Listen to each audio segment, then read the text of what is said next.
Aujourd'hui, la question ne se pose plus. Nous sommes confrontés à un défi énergétique qui nous impose de développer des solutions décarbonées. On ne peut pas parler de ça sans parler des 3 facteurs fondamentaux du défi de l'énergie. D'abord, c'est qu'on va avoir une demande en énergie dans le monde qui va doubler, voire quadrupler jusqu'à la fin du siècle. Mais c'est également la disparition programmée des ressources fossiles. Et enfin, le problème du réchauffement climatique. Le défi énergétique futur, c'est ça, c'est consolider le mix énergétique et donc s'appuyer de plus en plus sur les énergies renouvelables. Et en particulier le soleil qu'on a aujourd'hui, mais également la biomasse et ses applications, les vecteurs hydrogène, renforcer également le nucléaire de fission et la fusion. Nous sommes à Cadarache et ITER en est un merveilleux exemple. Ce défi énergétique, le CEA l'a pris à bras-le-corps, autour de 2 pôles de recherche et d'expérimentation qui mobilisent plus de 1000 personnes. En particulier dans l'Institut national de l'énergie solaire, qui est situé à Chambéry, qui a été créé par le CEA, qui est l'institut qui se veut le point de focalisation de tout ce qui est R&D, recherche et développement sur le solaire.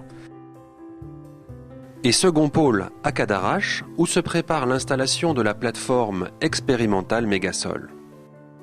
Pourquoi Cadarache? Nous avons ici du soleil plus qu'à Chambéry. Également ici sur Cadarache, on a beaucoup de terrains, beaucoup de fonciers qui peuvent accueillir des plateformes expérimentales. Mais également, on a une tradition d'expérimentation, d'instrumentation, d'exploitation, d'installation. Et ces 3 raisons font que Cadarache va être un des sites d'accueil de ces plateformes expérimentales avec le projet Mégasol qui va regrouper plusieurs plateformes expérimentales de grande dimension sur les terrains sud qu'on voit là-bas le long de la route du réacteur Jules Horowitz. Mégasol sera donc un lieu concret d'innovation, d'expérimentation et de confrontation des idées avec au programme un premier niveau test et qualification en ensoleillement réel de composants solaires unitaires. D'autre part, test et qualification de petits systèmes, donc soit photovoltaïques, soit thermodynamiques. Et enfin, porté par le projet Mégasol, un certain nombre d'expérimentations de centrales solaires au sol, porteuses d'innovations mais à grande échelle. Alors les innovations, elles portent sur plusieurs aspects, sur les matériaux eux-mêmes, à la fois sur l'optimisation des systèmes, mais aussi sur l'intégration des centrales notamment dans leur environnement. Nous, les questions qu'on se pose aujourd'hui, c'est comment intégrer au mieux dans le réseau électrique, la répartition géographique et les terrains naturels, les différents types de centrales sur le territoire national. La plateforme Mégasol se développera dès à présent en partenariat avec des industriels impliqués dans le défi énergétique afin de les aider à optimiser leur offre sur le marché national et sur les marchés export. On va mettre à disposition des industriels à la fois un site géographique des plateformes d'accueil et à la fois une collaboration avec les chercheurs d'INES pour effectivement établir des innovations et les qualifier.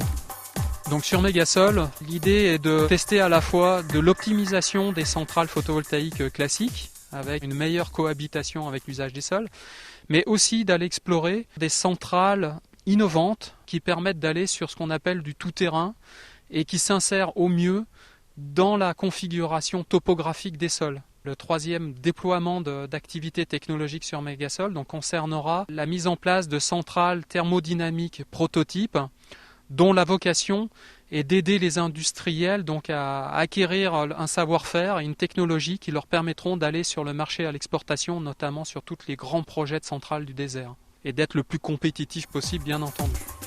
Dans les partenariats avec les industriels, c'est un partenariat gagnant-gagnant où l'industriel va profiter, va exploiter toutes nos connaissances en recherche et développement et nous, on va profiter de ces financements, on va s'appuyer à un client finalement, un utilisateur final, de manière à ce que ces produits aillent sur le marché. La période n'est plus à faire de la recherche pour la recherche dans son coin. Je rappelle qu'on a créé le CEA, plus de 120 startups depuis une quinzaine d'années. Donc il y a vraiment une volonté d'aller vers le marché. Alors ce qu'on attend de ce partenariat avec les industriels, c'est ce partenariat gagnant-gagnant qui fait que l'industriel va enrichir sa connaissance et va innover et va proposer des produits qui vont être compétitifs avec l'appui des centres de recherche que nous sommes. Là-dedans, on peut être associé soit à des grands groupes, par exemple pour Renault sur les batteries, mais ça peut être avec des sociétés beaucoup plus petites comme Alsan par exemple, sur tout ce qui est solaire thermodynamique, ou ça peut être avec des PME. Développer des outils innovants et performants, c'est certainement ce qu'assureront la recherche et développement avec les partenaires. Mais il faudra aussi proposer des solutions d'intégration dans les paysages afin qu'elles soient comprises et assimilées par les autorités, les institutions et la population. On doit faire un travail à la fois sur la partie sylvicole, comment faire cohabiter de la gestion forestière avec le déploiement des centrales photovoltaïques. Donc ça se fera en collaboration avec l'Office national des forêts. Un deuxième sujet qui va être abordé, c'est de regarder comment on peut faire cohabiter des activités agricoles, horticoles, en collaboration avec la Chambre régionale d'agriculture PACA. Donc c'est tout cet aspect, comment la technologie du solaire doit répondre à des besoins d'usage du sol primaire et apporter un complément, on va dire, d'activité, de revenus, tout en s'insérant au mieux dans le paysage naturel des terrains. Mégasol et le solaire à Cadarache sont résolument dans le concret et l'opérationnel avec un timing défini. Mégasol doit se déployer sur environ 2 ans pour commencer à fournir vraiment de l'électricité et à être suivi d'une manière expérimentale. Les premiers résultats attendus de Mégasol devraient se faire à un horizon de 4 à 5 ans et qui permettront aux industriels et aux partenaires publics d'avoir un retour d'expérience suffisamment conséquent et suffisamment valable pour déployer et aller conquérir des marchés nouveaux, soit le marché intérieur des grandes centrales, soit les marchés à l'exportation.